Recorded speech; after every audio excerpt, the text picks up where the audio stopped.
En el bloque anterior hemos obtenido la expresión analítica de la cantidad de calor adicional que se puede absorber en el evaporador de un ciclo frigorífico por compresión cuando la expansión se realiza en dos etapas. La forma de la expresión analítica es esta, es un cociente entre, en el numerador, el producto de dos diferencias entálpicas y en el denominador otra diferencia entálpica que llamamos abreviadamente RM, refiriendo al calor latente de vaporización a una dada temperatura, en este caso la temperatura M, temperatura intermedia. Calor latente de vaporización, recordemos, es la diferencia entre la entalpía del vapor saturado a una dada temperatura o presión y la entalpía del líquido saturado a esa misma temperatura. Es la cantidad de calor que debe absorber la sustancia para pasar de estado líquido a estado gaseoso la unidad de masa.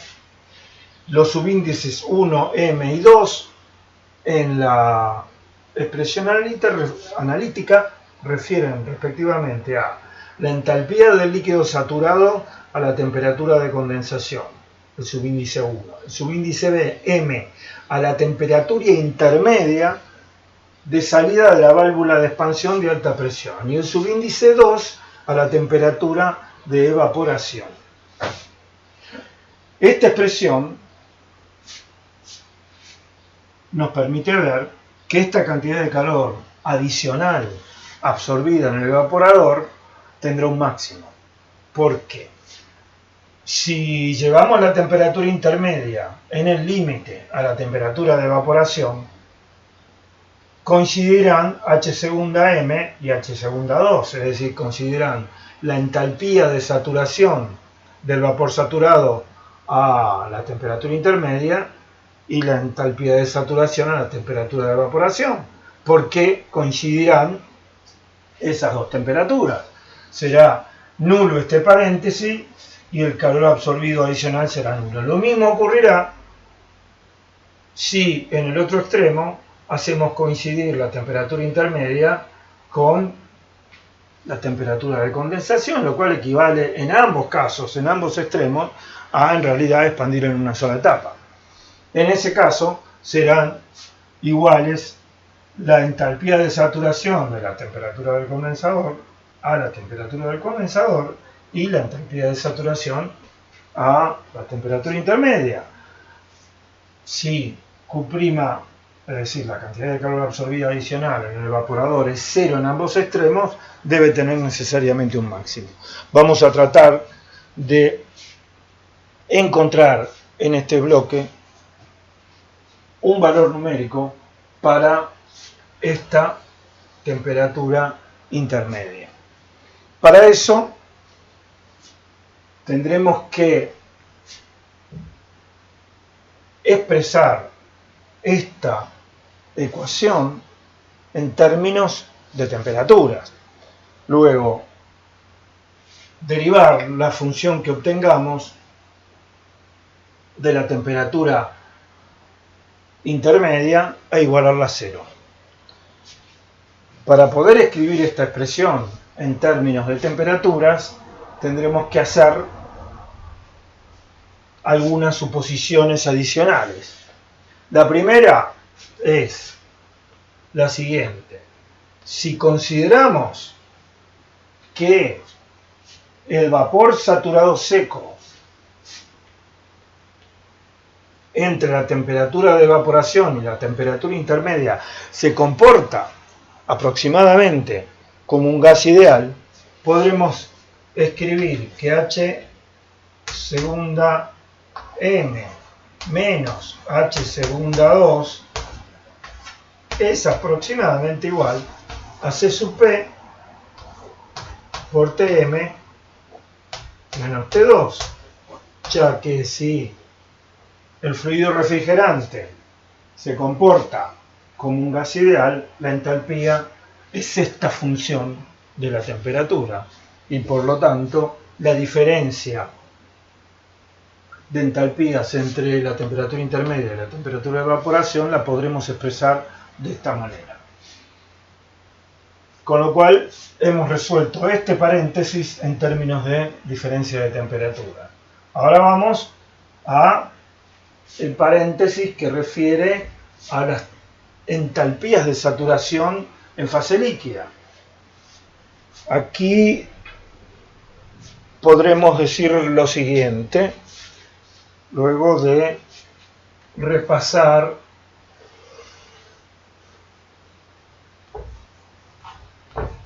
un poco brevemente qué es lo que estamos haciendo cuando llevamos a una sustancia pura de líquido saturado a una cierta presión a líquido saturado a una presión diferente. Recordamos el diagrama PV, exageramos la pendiente de la campana del lado izquierdo. Esta es una isoterma, esta es otra isoterma, y como la entalpía es una función de estado, podemos ir de este punto 1 a este punto M pasando por A. Es decir, recorriendo este camino, yendo por un isobara a la presión de condensación hasta la temperatura de evaporación y luego bajando por una isoterma desde la presión de condensación, digo bien, hasta la temperatura intermedia. Creo que acá en A recién dije temperatura de condensación, debí decir temperatura intermedia, ¿no? Nos estamos refiriendo a este trayecto.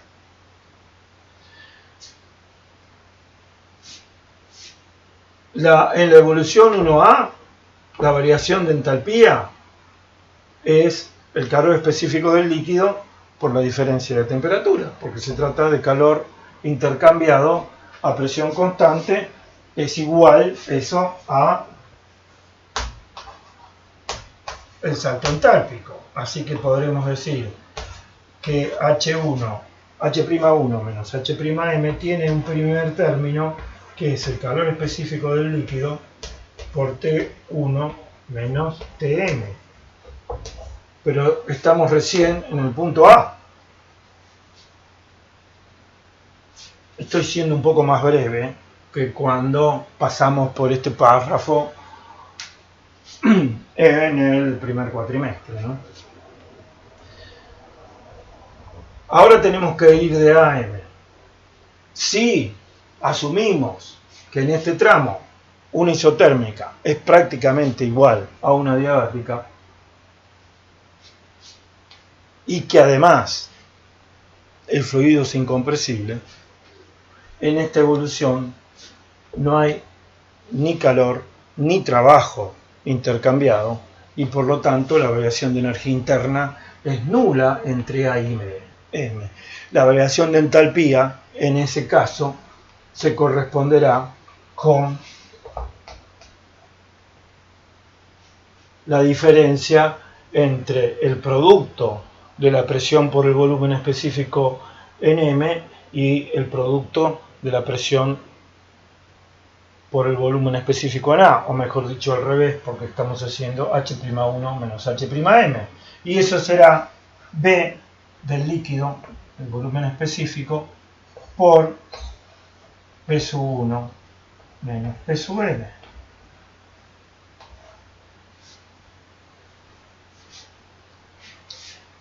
Pero podemos ir más lejos con esta aproximación, porque podemos decir que además este término, para los saltos de presión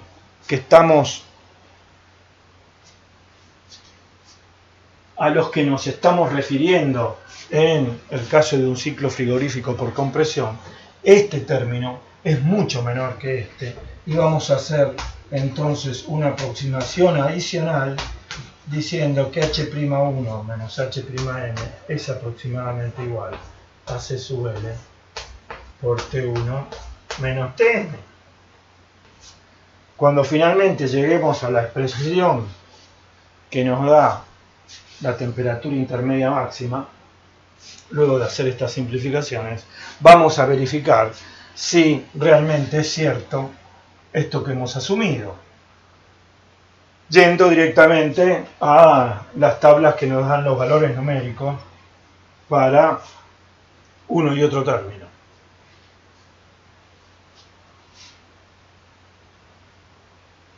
Nos falta hacer todavía una suposición adicional.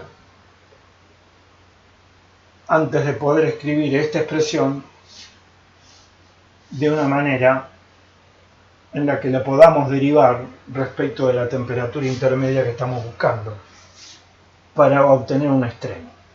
Vamos a asumir que el calor latente de vaporización a presión constante es en el rango de temperaturas intermedias que estamos buscando aproximadamente constante. Esta quizás es la más grosera de todas las aproximaciones, sin embargo, si preventivamente vamos a una tabla de vapor saturado de un líquido de refrigerante, vamos a ver que si estamos hablando de refrigeración ambiental, o sea, de temperaturas de condensación y evaporación que están entre 5 y 45 grados Celsius, en ese rango de temperaturas para un fluido refrigerante típico, el calor latente de vaporización cambia un 20%.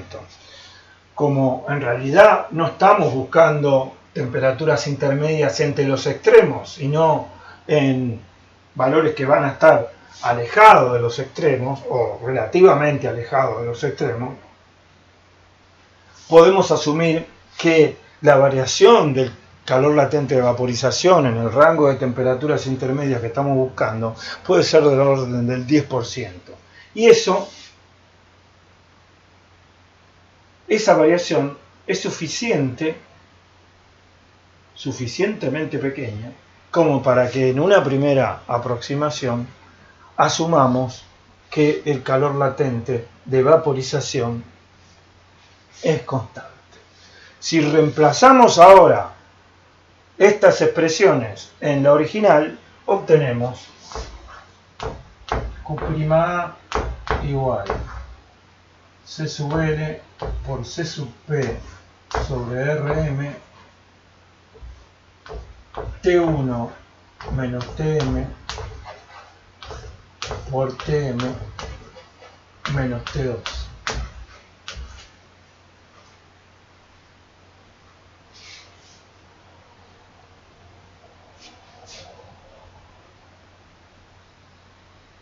Fíjense que estamos asumiendo la simplificación de estimar Rm constante cuando podemos esperar que varíe un 10%, mientras que estos dos paréntesis que se multiplican entre sí varían entre 0 y el máximo valor posible. De manera que claramente Q'A depende más de estos dos paréntesis que del calor latente de vaporización. Tenemos ahora que derivar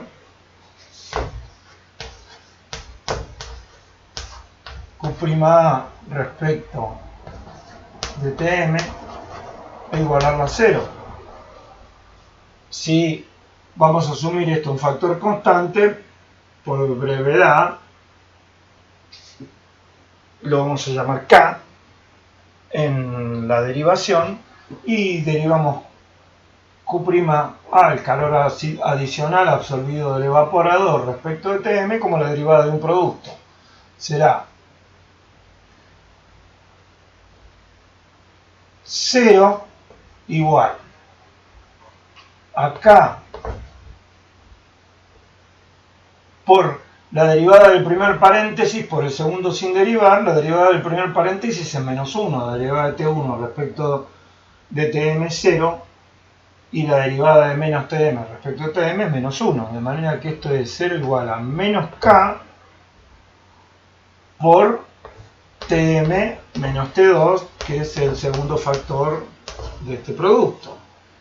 Y a eso tenemos que sumar el primero por la derivada del segundo. La derivada del segundo paréntesis es 1 directamente, de manera que esto es K por T1 menos T.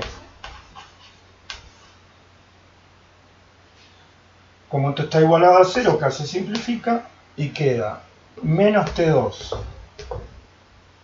Perdón. Menos Tm más T2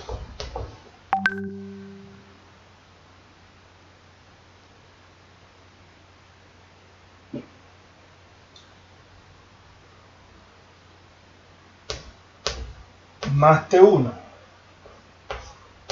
menos Tm igual a 0. Es menos Tm más T2 más T1 menos Tm. O sea, Tm igual T1 más T2, esto es aproximado, sobre 2. Es decir, el máximo del calor adicional absorbido del evaporador se produce para la temperatura media entre T1 y T2, el promedio aritmético entre T1 y T2. Además de haber sido obtenido con estas simplificaciones previas, tenemos que apresurarnos a decir que este es un resultado incompleto, porque cuando la expansión se produce en dos etapas, el vapor saturado seco que emerge de la válvula de expansión de alta presión interviene en otro proceso que acá no hemos tenido en cuenta y que supone también una mejora en el rendimiento, en la eficiencia frigorífica del ciclo. Y es que este vapor saturado seco a una temperatura menor que la de condensación se utiliza para enfriar el vapor sobrecalentado que está comprimiendo el compresor, dividiendo la compresión a su vez también en dos etapas. Ese trabajo ahorrado también es función de la temperatura intermedia a la que interrumpimos compresión y expansión. Y en rigor debería ser tenido en cuenta al buscar un extremo, porque ese trabajo ahorrado en la compresión al enfriar el vapor sobrecalentado que se está comprimiendo puede tener un máximo que no se dé a esta temperatura. Bien, en los bloques que siguen vamos a considerar este otro factor que mejora el coeficiente de eficiencia frigorífica de un ciclo con compresión y expansión en dos etapas.